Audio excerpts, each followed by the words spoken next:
look at this here. Oh, my word, from the food court of Bloomberg. Let's bring in Fergal Murray, folks, brewmaster. This book that's up here is a wonderful book. I interviewed the author a year or two ago. It's great to finally meet you. Good morning, I've talked a bunch of times. Absolutely.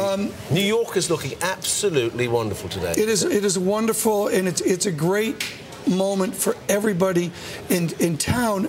The nitrogen, this is a great invention. There's actually a nitrogen cartridge in there, right? Well, there's a widget in there. What we have when we brew the beer, we put nitrogen is absorbed into the liquid. It's kind of like a sponge. We soak it up, and then it lies dormant in the container, either the keg that you get in the pub or the can.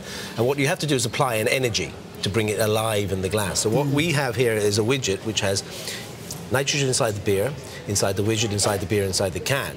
And what we've got to do is we release the can, the pressure drop happens. Well, I show you. Pressure is the energy. You could, yeah, we need a demo here. Okay, listen, this is here, this pressure just come out. What's that is? They heard that 2 floors away. That's the energy being applied. Now you've got the nitrogen surging through. Beautiful glass. And then we just pour it, and what you have is the nitrogen then contained inside the bubbles. Against the side of the glass, or you always pour at an angle. You want to make sure that you create that wonderful creamy head.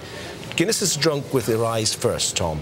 It's the visual impact that is important for Guinness. After the third one, the visual impact's important, right? How many? How strong is Guinness? 4.2% alcohol, and which is more than most American beers. Yeah, and lower calories than most American beers. The colour is the roasted barley. The head is the formation of this wonderful nitrogen sort of coming out of solution, becoming alive in the glass. And what we have here is the strength being formed in the head. Is it the same stout? It's a stout, right? Yes, is it the same stout as 100 years ago or 200 years ago? At Draft Guinness, when we added nitrogen 50 years ago, but the whole fundamental recipe is exactly the same ingredients all the way through. But within Diageo, how big is Guinness within the whole combine?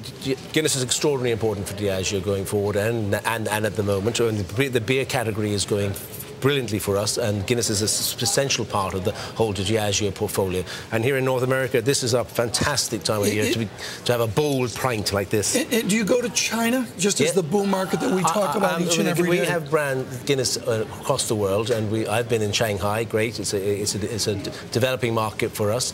But Draft Guinness is one part of our variants. We have foreign extra stout as the other variants, and in Africa, that's where the big demand is for foreign extra stout. Is a brewmaster, what's your biggest headache in terms of quality? Is it the grain? Is it cleanliness? What's the grind of making the product? Consistencies are, forefront of the activity we do in the brewery all the time. Consistently making. This is killing me. I want to take a sip. Please do. I don't think I'm allowed to. Well, no. It's St. Patrick's Day, is it? No, there's some rules and legals and. It does look good though.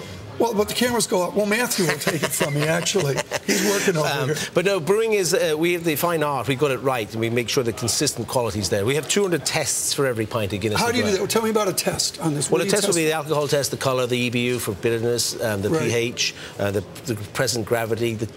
But Guinness Draft is specifically we worry about the amount of gas we put in. And God has an impact, too, because the barometric pressure decides if it's a low pressure, we have to put more gas in. If it's a high pressure, we put less gas in on the day because of the environment. I want from you an anecdote about the people of Ireland right now. Margaret Brennan interviewing your new president, or Prime Minister, excuse me. As we call him. Say that again? Taoiseach. Taoiseach. Okay, she would know that. She would lecture me that I don't know it. Tell me about the spirit of Ireland coming off this election, this St. Patrick's Day. How do the people feel? I think, going to positive. We Irish people love, we love the positive things in the world. We're always looking to the positive. We've had a downturn, so look, we're moving on. We're progressed now, and I'm firmly believing that we're going to come out of this looking very strong. The wind has changed, and I'm looking forward to the future. But Irish people, this is the springtime. St. Patrick's Day is a good kickstart for us. Guinness. And harps, there's two. I have my Guinness and I float it on top of Pabst Blue Ribbon. That's called a Black and Indy. You recommend harps? Well, I mean, because we have Irish as one of our products. What's the most popular? The mix of Guinness on top of hop or Guinness on top of Smithwick's, the ale, and you blend the two and you get a nice separation. This proves the point that Guinness is less calories. I've never been able to do that. You have to do the spoon thing? in a great par, with a spoon thing, just to capture that so you don't destroy the interface. Okay. This has been wonderful. Matt, ease up. I know, don't drop the camera when you go for the Guinness. We're going to come back, folks. Fergal Murray with Guinness this St. Patrick's Day.